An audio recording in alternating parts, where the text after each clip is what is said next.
Halo, jumpa lagi di 365 series. Kali ini kita akan bahas buku tentang apa yang membuat hidup lebih indah dan berkilau, Having Gentle Heart. Jadi, buku ini terinspirasi dari quote yang disampaikan oleh Sadukan di festival literasi di India kalau nggak salah ya, atau di Inggris lupa aku.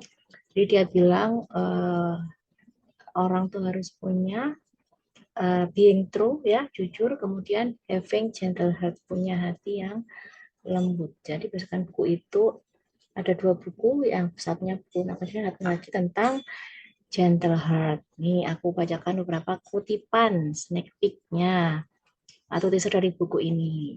Jangan lupa untuk berterima kasih padanya, walaupun kadang-kadang nggak usah bilang maksudnya orang, dan padanya, n-nya gede, pada Tuhan artinya karena telah memberi kita kehidupan dan rasa lembut yang indah gitu.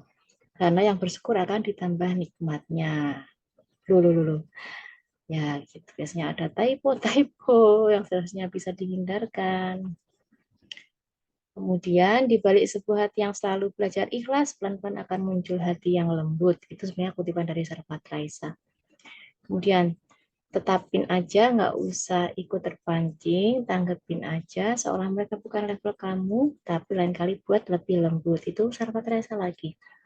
Mungkin kita harus kembali belajar kepada laut cair, membuka ruang luas, lembut, namun di saat yang sama kokoh. Kadang-kadang kalau baca kalimat-kalimat kita sendiri pada suatu waktu agak-agak heran juga ya, kok bisa keluar kalimat itu. Makanya aku bilang writing is miracle, menulis itu adalah suatu keajaiban ya, karena di situ ada blessing, berkah dari Allah, sebuah kenikmatan, sebuah rezeki, sebuah uh, ya sesuatu yang menakjubkan yang kita sendiri pasti nggak punya kemampuan untuk itu. Jadi semata-mata pemberian dan karunia dari Tuhan. Terkadang kita perlu kuat untuk tegas, kadang pula lembut untuk mengulur, tapi tetap dalam kontrol kita. Apa kita bisa mengelakkan rasa jatuh cinta yang pasti tiba di relung jiwa? Sinar wajah lembut, tatapan tutur hangat kekasihnya, serasanya empuk, entah apa yang kekasihnya, kekasih Tuhan maksudnya. Ekspresikan apa yang ingin kita sampaikan kepada orang lain dengan bahasa yang lembut dan santun. Kemudian dari surat Quran 68 ayat 4. Pelajari dan berusaha mengikuti sunnah pemimpin agungmu, Rasulullah SAW, yang mulia puji pekertinya dan yang lemah lembut. Terus ini kutipan dari quote dari Pak Kepri GS, jangan lembut kepada hewan piaraan tapi kasar kepada orang. Terus saat hati lemah lembut, gelombang otak akan turun ke gelombang alfa, theta, tubuh akan mengeluarkan energi yang sangat optimal. Ini ada hubungannya dengan energi frekuensi. Neuroscience sekarang ya ngomong ya. Mengapa harus lebih waspada kepada dosa di balik taat? Karena nafsu di balik maksiat itu jelas arahnya. Tapi nafsu di balik taat sangat lembut dan tersembunyi. Itu dari Kip. Oh.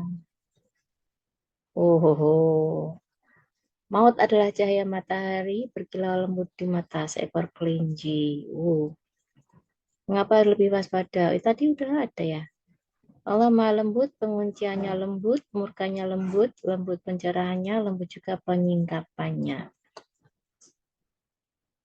Nah, terus ini dari buku seperti Maryam seperti Rabi'ah. Rabi'ah itu galak kalau penangkapanku, kalau Maryam kayaknya lembut. Tapi memang ada Zakaria yang jagain. Jadi pengawasan itu ternyata kayaknya berpengaruh. Allah latifun bi amrati yarzuq man yasha wa ya wa wal aziz, yang maha lembut, yang maha melembutkan. Jika Rasul saat Ummahatul Mukminin cemburu, mengarahkan dan memberi nasihat dengan penuh kasih sayang, memuliakan istri-istri dan mendoakan, memahami, membela, menegur dengan lembut, tenang dan bijak, menenangkan istri-istrinya. Kemarin saat mengantar takziah ketemu Ibu Nyai, betengan yang tetap cantik, anggun, karismatik, dan bikin hati maknyes sekaligus bergetar. Meski hanya oleh satu sentuhannya yang lembut di bauku dan salaman singkat. Lagi sempat aku limbung pada arahku, ini loh role model seharusnya. Masya Allah.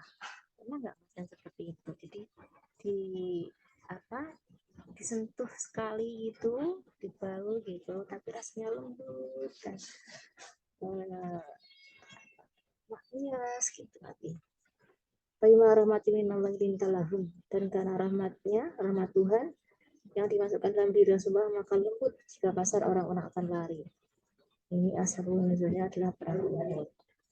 Tetap dahulukan rahmat kasih sayang, maafkan, mintakan ampun kepada Tuhan. Luar biasa, tidak lagi ego, apa yang kamu rasakan, kurasakan juga. Al-lutfu, lembut, al-maghfirah, memaafkan. Harus dipahami, enak semua kalau sering paham. Ringan semua. Ini pengalaman dengan siapa ya? Yang suka kematian demi kematian semestinya menjadikan hati lebih lembut, jiwa lebih tunduk, diri lebih khusyuk. Namun, kadang kekerasan hati yang disebabkan oleh kecintaan berlebihan pada duniawi membuat kepekaan itu meluntur, meluruh lalu menjadi kebas dan tebal. Rahmah atau alatuf, kelembutan, memperlakukan dengan lembut dengan ketulusan. Ada partikel-partikel hati yang menembus jantung. Kalau tidak tulus, tidak akan sampai. Begitulah Gus Dur kok bisa dipahami oleh banyak orang. Wow, ini sudah sampai di pojok beberapa teaser dari buku apa yang buat hidup lebih berkilau dan indah ya. Total ada 84 halaman, tadi sekitar 17 halaman contekan yang bisa dibaca. Teman-teman bisa lebih lanjut baca bukunya di Google Playbook atau Google Book. Selamat membaca.